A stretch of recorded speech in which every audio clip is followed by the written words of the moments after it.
là, enfin, la vie me montrait un autre Et donc, tracé. ça, c'était à quel âge? J'avais plus de 38 ans, je pense. Oui, je pense que Cette ça. découverte de ce... Ok. Oui, plus ou moins. Donc, ces gens, je suis allée les découvrir. Donc, j'ai pris l'avion, j'ai été faire des stages. J'ai pris, parfois, ça m'est arrivé de prendre ma voiture. Comme je te disais tout à l'heure, il y avait un séminaire de Laurent Lévy que je voulais absolument faire. J'ai pris ma voiture, j'ai fait 700 km et juste pour aller voir ce qu'il avait à dire d'intéressant. Et chaque fois que j'ai fait ces choses-là, chaque fois que j'ai osé faire ça, j'ai vécu des histoires juste incroyables. Et moi, je crois vraiment à la magie. Moi, je suis persuadée que la magie de la vie, elle existe parce que je l'ai tellement vécue que je la vivais à chaque fois que j'osais faire des choses qui sortaient de mon quotidien, qui sortaient de ma zone de confort. Casser cette peur. Aller de l'autre côté. C'est ça, exactement. Et cette routine qu'on croit être une fatalité, en fait. Et donc, ça m'a permis de rencontrer ces gens en vrai. Et puis, moi, j'adore ça, de voir les gens en vrai, de pouvoir discuter, d'avoir de véritables échanges. Et puis, seulement c'est un coût, c'est un budget.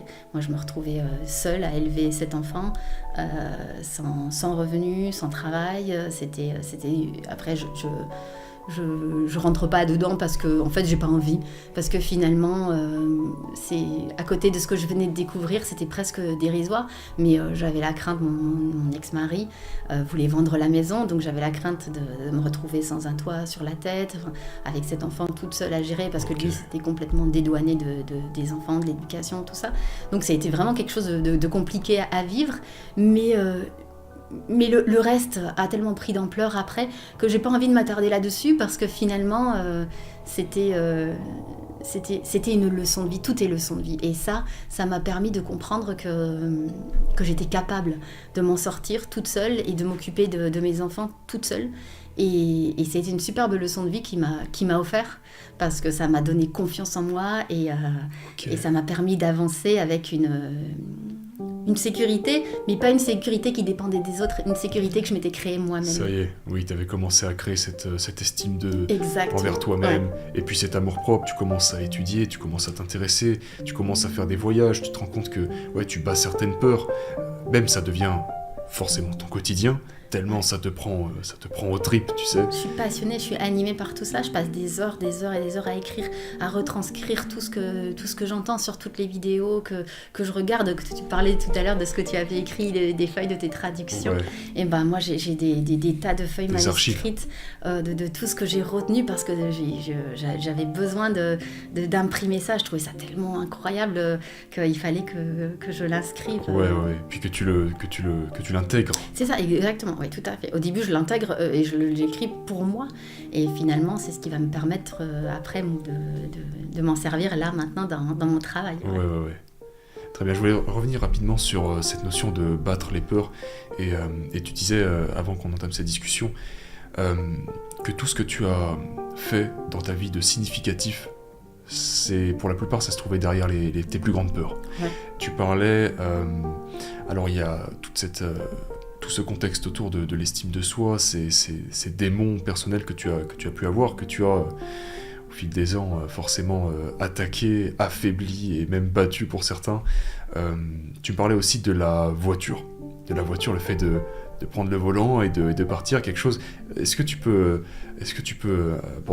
parler de ça justement, tu disais... En fait, là, comme j'étais devenue un peu agoraphobe, donc j'avais peur de la foule, j'avais peur de sortir de chez moi, et j'avais mon permis depuis de nombreuses années, mais je conduisais assez rarement. C'était plutôt mon mari qui conduisait, et puis lui, on avait acheté une voiture, et lui me disait toujours: ne prends pas la voiture, tu sauras pas la garer, ou tu vas faire une griffe, ou tu te regardes loin, et tu sais pas le faire, ne fais pas de créneau, tu sais pas le faire. Et donc je me suis construite avec cette image que j'étais pas capable de conduire la voiture, alors que j'avais passé mon permis avant lui, que lui était chauffeur routier, mais que c'est moi qui avais appris le permis, qui avait étudié le permis camion, la théorie en tout cas, parce que lui n'arrivait pas à le passer, donc je l'avais étudié pour pouvoir lui enseigner après, pour que lui puisse le passer. Mais malgré tout ça, j'avais vraiment perdu confiance en moi, et d'entendre ça régulièrement m'avait vraiment persuadée. C'est ce que tu disais, ça m'a marqué tout à l'heure, un truc que j'ai relevé, c'est que tu disais, quand t'as pas confiance en toi, les critiques qu'on peut te faire, tu vas les prendre beaucoup plus personnellement. Tout à fait. Si Oui. tu avais eu cette estime de toi-même à l'époque, déjà, le fait qu'on te répète t'es pas capable, ça t'aurait pas forcément impacté. Pas de la même façon, c'est sûr. Mais là, vraiment, ça m'a marqué. Et puis, il faisait partie de mon petit monde. Donc, et s'il me disait ça, c'est qu'il avait ses raisons et il devait être bonne. Ouais, je vois. je cherchais pas plus loin. Et donc, quand on s'est séparés, forcément, ça a été assez compliqué. Et puis, un jour, comme je regardais toutes ces vidéos et toutes ces choses, je me suis dit, ok, mais t'en fais quoi concrètement dans ta vie? Parce que t'es en train de prendre plein d'informations, plein d'enseignements, mais toi, concrètement, qu'est-ce que tu en fais? Et je me suis dit, mais j'en fais rien du tout. Je suis juste en train d'idéaliser tout ce qu'ils disent, mais je le mets pas en pratique, moi, dans mon quotidien. Et je suis pas heureuse non plus. Donc, je me suis dit, il faut que je fasse quelque chose. Mon quotidien ne me plaît pas, donc si tu veux que les choses se changent, commence par changer toi-même. Je dis, qu'est-ce que je dois changer en moi? Pour savoir ça, va voir du côté de tes peurs. Donc je suis allée voir du côté de mes peurs, et à l'époque vraiment ce qui me terrorisait, c'était de prendre ma voiture, de rouler, de faire beaucoup de kilomètres, parce que j'en avais jamais fait beaucoup. Je pense que le maximum de kilomètres que j'avais dû faire, c'était 100-150 kilomètres, et j'avais jamais osé aller au-delà de ça, et pas seule en plus, donc rouler seule, faire beaucoup de kilomètres et rouler de nuit. Ça, c'était 3 peurs récurrentes chez moi. Et je me suis dit, bon ok, si c'est ça qui te fait peur, alors c'est ça que tu vas faire. Et donc c'est ce que j'ai fait. Et ça rejoint l'histoire du musicien que j'ai rencontré dans le sud de la France quand j'avais 15 ans. Parce que là, entre-temps, on s'est revus, on a repris contact. Et il m'apprend qu'il joue au Festival d'Avignon. Il joue pour un spectacle pendant 3 semaines. Moi, Avignon, je ne connais pas. Le Festival d'Avignon, je ne connais pas du tout. Et je me suis dit, tiens, puisque pour aller à Avignon, il faut 1000 kilomètres. Je vais lui faire la surprise, je vais prendre ma voiture et je vais aller le rejoindre. Et donc c'est ce que j'ai fait, j'ai pris ma voiture, j'ai fait 1000 km, j'ai roulé seule de nuit et je me suis mis ce défi. J'ai mis 14 heures pour y arriver. Je suis arrivée en pleurant de fatigue et en pleurant de joie en me disant que je l'avais fait. Je crois que j'avais jamais été aussi fière de moi de toute ma vie. Je l'avais fait. Je pleurais de joie, mais je l'avais fait, j'y étais arrivée. Wow. J'avais fait quelque chose qui me terrorisait depuis des années. J'avais fait quelque chose que je me croyais incapable de faire. Alors je sais qu'aux yeux de certains, ça peut paraître ridicule et anodin, mais moi, c'était quelque chose qui me terrorisait profondément. Et là, je l'avais fait, j'y étais arrivée et par moi-même. Et donc, j'étais très, très fière de moi. Et de là, les cadeaux ont commencé. Donc, je suis arrivée là à Avignon, je lui ai fait la surprise. Et finalement, je suis restée là. J'étais là pour 4 jours. J'avais réservé un Airbnb pour 4 jours. J'y suis restée 3 semaines. J'ai fait le Festival d'Avignon intensément, puisque j'ai commencé à monter les décors, à démonter les décors. Puis après, j'ai même tourné avec le journal de France 3 qui avait besoin d'un peu d'aide. J'ai fait la promotion du spectacle. Je suis devenue amie avec la chanteuse. Et j'ai vécu les 3 semaines les plus incroyables de ma vie. J'ai fait des rencontres invraisemblables. J'étais assise, pour te donner un exemple, mais ça c'est le Festival d'Avignon. J'étais assise à une terrasse en train de faire la promotion du spectacle.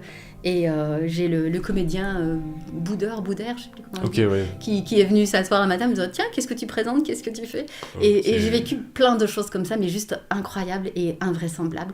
Et en fait, ça m'a simplement montré que quand on dépasse ses peurs et qu'on ose sortir de sa zone de confort, la vie, elle nous fait plein de récompenses et plein de cadeaux. Tout ça s'est passé pile derrière le moment où tu as battu cette peur. Oui, parce qu'à la base, je partais pour 4 jours et j'y ai passé les 3 semaines les plus incroyables de toute ma vie. Je suis revenue là pleine d'espoir et pleine de joie et j'avais presque du mal de redescendre parce que c'était de me dire mais comment j'avais pu vivre un truc pareil.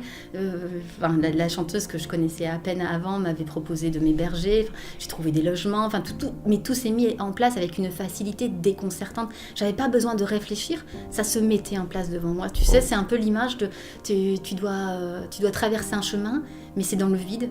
Et en fait, quand tu oses faire un pas, il y a une dalle qui se met sous ton pas et qui te permet de te maintenir et d'avancer. Incroyable. C'était exactement ça. J'avais pas besoin de calculer les choses, j'avais juste besoin de les vivre. Je vivais et puis les choses se mettaient en place avec une facilité vraiment déconcertante. Et je me suis dit que si c'était arrivé une fois, ça pouvait se reproduire.